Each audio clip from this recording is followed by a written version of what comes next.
hi guys. James, Hi. it's always a pleasure to catch up with you, man. How you doing, buddy? I'm good, man. Thank you very much. You? I'm doing all right. I'm holding up all right. Sharon, I don't think we've had the pleasure. Thank you for making the time to chat about your lovely new film today. You're welcome. So, James and I have created some really disgusting things over the years, so it's probably for the best that we're doing this We over have. Zoom Oh, really? We've kissed, I think, multiple three times. times. Yeah. It's a running motif in our sketches. Didn't I once kiss you on the lips?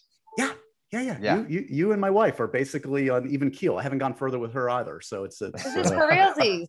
yeah. Yeah, this is for realsies. Oh. We've made like some weird little sort of comedy movies together. One where I ended up kissing you a lot, and then another one where I ended up like sort of getting into a weird sadomasochistic sexual relationship with your laptop. Yeah, you had Yeah. sex with a computer. Yeah. Yeah, That I had actually sex with your happened. computer. So this movie is much more classy than anything we've done. Congratulations on this one, guys. Together is the film, and this is it's obviously a lot of unusual kind of circumstances the last year for all of us and for producing works of art. This on paper could sound like the worst idea possible to some, but somehow you guys make it work. The writing and the acting. It's like, do we want to revel in the COVID year? Maybe not, but this one actually does work. Were you wary going into a project like this, or what?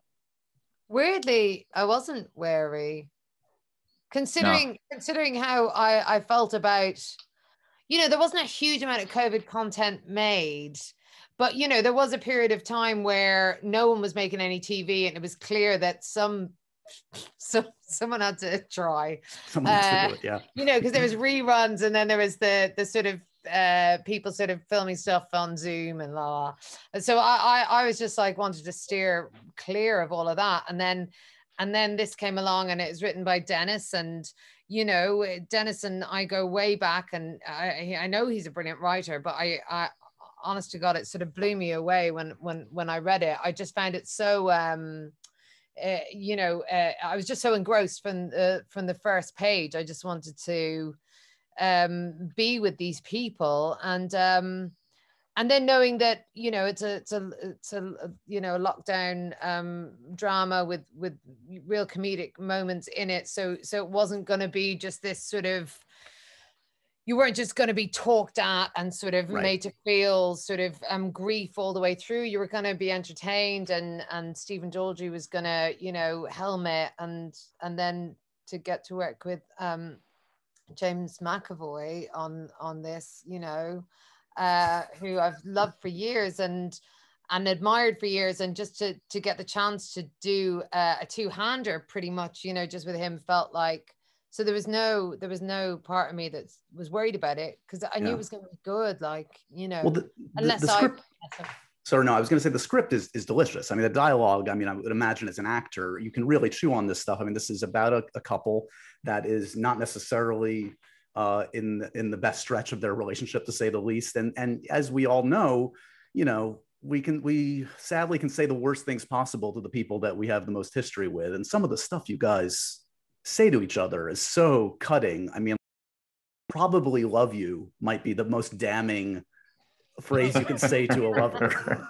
Yeah, but at that stage, it's I don't know. I find that kind of lovely, because it's so honest when he says that. I mean, he's so it was so heartbreaking to look at him. I mean, we say so many vile things to each other, and I've been in relationships that haven't been great, and it was so reminiscent of those, when you get to a point where you're looking at someone's face and you hate their face, and you genuinely hate their face. And you notice things like their eyes are too close together because you hate them so much. You're honing in on the thing because you feel like it'll help, because it'll make you hate them more. So it's sort of the fact that it was that it captured all that was, that's harsh, really harsh. Yeah, I think the fact as well that like by that point we've introduced them into the world of this relationship so much that I probably love you hopefully affects the audience the same way it affected me. Like the audience understand their language now, that they know that means something humongous, gymongous, more than the next couple could ever say with a superlative love poem. Do you know what I mean? Yep. So I think they've just got their own language and they've got their own way, and it's nice to be able to translate that. Are there any recurring things that your partners over the years have said about you that drives them crazy? What's been the like, oh, this must be something I do that just generally drives my partner or partners over the years insane? Have you become self-aware of anything, James, or no? You're perfect. You have nothing. Open, probably. You what, pal? Leaving the toilet door open, isn't that one of your things? I do. That's a signature McAvoy move. I do. I just did that a little bit. I just did that a minute ago with the entirety of our Zoom participants. Yeah, man, it wasn't pretty. I'd had a Vindaloo last night as well, so you know. Do you guys have stucco? We call it pebble dash. Oh my gosh! Wow. So, what would I say? I expect a lot of. I need a lot of tactility. Maybe that. Maybe I need too much physical contact. Maybe that is it. Oh, this goes back to our kissing past. Sort of like, this makes sense. Which sounds like I'm just like one of those guys. Like, I just need a lot of sex. Do you know what I'm saying, big man? Just need a lot of shagging. Oh, it's hand holding. It's just like physical contact. I've heard that a few times. Okay. What about? So everything about this production is accelerated, right? Like as I understand it, it came together really quickly. 10 days of rehearsal, 10 days of shooting. Does that accelerate everything about it? This must kind of like spoil you. You guys have both been on much larger productions where there's a lot of downtime. It must be so fantastically rewarding to just like every waking moment be thinking about this and just in it. Yeah. So much. We were just saying it has spoiled us, actually. Yeah. You know, the first meeting I had about a film after James and I had finished this, I was just like, so I've just made this film and I think we should make it like that. Seriously, I think we should rehearse it for 2 weeks and then I think we should film it in 2 weeks and I don't see why we can't do that. And obviously that can't be the case for everything, but there's some things that could be the case for. I've done 2 movies in the last year and a half that we made in 2 weeks, basically. One of them was a completely improvised film where I didn't have a clue what was coming next. And then the next one was this, and we managed to make both of them in 2 weeks. I'm like, come on, every movie should be like this. Pay us the same amount of money, please. That's the only caveat. Right. And get us out of there in 2 weeks. I will do more acting in those 2 weeks ever fit into 4 months with your conventional filming. Over the years, are you good with the downtime? I mean, obviously, you in particular, James, you've done the X-Men films. Those are ginormous. There's just inherently, it takes there's a lot of downtime. Have you always been good at kind of keeping the focus and filling the time in between? Yeah. I mean, look, I remember coming off of Macbeth and going to Montreal to shoot X-Men Days of Future Past. And I was on stage working my socks off, 8 shows a week, loving it, absolutely loving it, but literally sweat and blood every second I was at work. And then you got to there and like I got to do some good acting in that movie, but there was so much downtime. I just remember like looking around and going like, how is anybody stressed? This is an absolute doddle. This is nothing. And loving it, just loving life and being very aware that kind of work, you know, it was the parent who was staying at home looking after kids was working. I was going to have a giggle in Montreal on set. But at the same time, you know, as much as that was an antidote to the hard work you were doing on stage, after a little while, you do get frustrated. You are like, oh my God, it's hours between setups and also what you're maybe getting. You might spend 16 hours trying to capture 8 lines worth of dialogue. And really, is there any of those lines that maybe you've got a day where none of those lines really gets to the heart of anything? You're never really, sometimes you're not really doing much when it even gets to your bit. And so doing something like this, which was about, I mean, really, as much as it feels, people keep saying the word theatrical, it actually felt way more natural and realistic. And even though you're talking to the audience, aren't we just talking to your mate? Aren't you just talking to the audience when you're talking to your mate in the pub? Aren't you just talking to the audience when you're talking to your mum on the phone? And that's what this feels like. That's what this kind of talking to the audience feels like. For me. I ask my audience always for suggested questions, and certainly one of the questions that came up from Jen Caden wanted to know, how was it acting directly to camera? And my follow-up would be is like, who are you imagining on the other end of that camera? Are you speaking to someone specifically or what? Well, initially when we were rehearsing, there was no camera. It was just Stephen Daldry sort of prancing around the place, like, you know, and so we were talking to him and we did, discuss it a lot, you know, what it and I remember asking Dennis, I was like, who, because initially it was gonna be a play, and then, you know, then, you know, all the theaters shut down. I mean, so it would have, you would have been talking to an audience. So we sort of in the end, it was just like Stephen was a guest in our home. You know, he was someone who didn't necessarily want to hear about our relationship, but we were going to tell him, and we each wanted to, you know, get him on side, kind of like you do in marriage therapy, or kind of like want the counselor to be on your side. Right. Yeah. You hear me, right? I mean, you can hear me from, I mean, obviously. Yeah. But, you know, I, if I'm really, really honest, I can't remember exactly what we landed on. All I know is that for me, it was a really new thing to do. And that the big thing I had to get over was not looking away. You know, like I had to sort of hold eye contact, which I found kind of hard because I'm really shifty. And so Stephen just kept saying, you know, like even when I do one where I felt like I was really, really connecting with him, it'd be the first thing he'd say to me when we, you know, when we cut, he'd be like, you keep looking away. So I had to sort of learn it. This might sound like an absurd thing to talk to professional actors about, but I'm always like, I just don't have a great memory for memorizing stuff. And in my job, I sometimes have to do small amounts of dialogue, and I can barely handle that. But the sheer amount that you guys are handling, and certainly you've done theater, obviously, you know how to do this. But like, does this come naturally? Again, this is a 10-day shoot. You've got about a week and a half of rehearsal. Do you absorb that stuff quickly? Like, are you both like just so in the zone that there's not even a question of like forgetting a line, or if you do, you just roll with it, or what? We definitely forgot lines. There was a point where, because we'd be doing 13-minute, 14-minute takes, and there was a point where we kept messing it up. We kept messing it up, and we kept stopping if we messed up, which then gave us permission to stop when we messed up. So the next time we did it, we'd invariably make a mistake, and then we'd stop. You're like, we're never going to get through this. Right. And I remember we sort of caught each other, and we were like, right, whatever happens, we just push through. Doesn't matter whether you shit your pants in the middle of a take, you push through. Do you know what I mean? Maybe I shat myself because I pushed through. But but you just, and then honestly, the minute we had that conversation with each other, there were less mistakes, and we did just get it done. And yeah, of course, there's still mistakes, and there's still things that you weren't entirely happy with. And it's always going to be a choice when it's something that is one take like that. But it was really, really interesting to do. Look, I love talking to the audience, and I love having lots to do and lots to say if it's well written. And that was the big thing. But I haven't worked that hard since I was at school, and I had to like learn shit off by heart.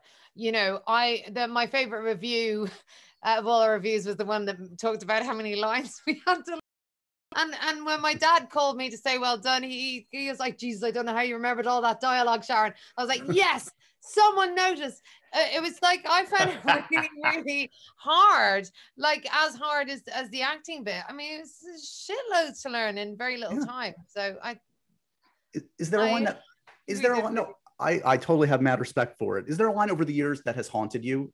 I mean, again, not to keep going back to like X-Men stuff, but there's a lot of techno babble stuff, particularly in the stuff you've done over the years, James, I think of, or for you, Sharon, you've done so much work. Are there lines that just like to this day are stuck in your head, in your nightmares?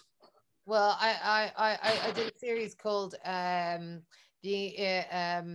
increasingly poor decisions of Todd Margaret, and I traveled back from LA to do it, and I had like one day to recover, and I was doing a scene with Spike Jonze and Will Arnett and David Cross, and every single thing left my head and was gone forever, you know. And it wasn't, so David was like, you know, just step off and have a think, and I was like, it's fucking pointless, it's pointless. I'd go out and read it, and I'd come back and it would just nothing. I was so mortified, and I think about that all the time, and it's horrible. It's horrible nightmare with those people looking at me.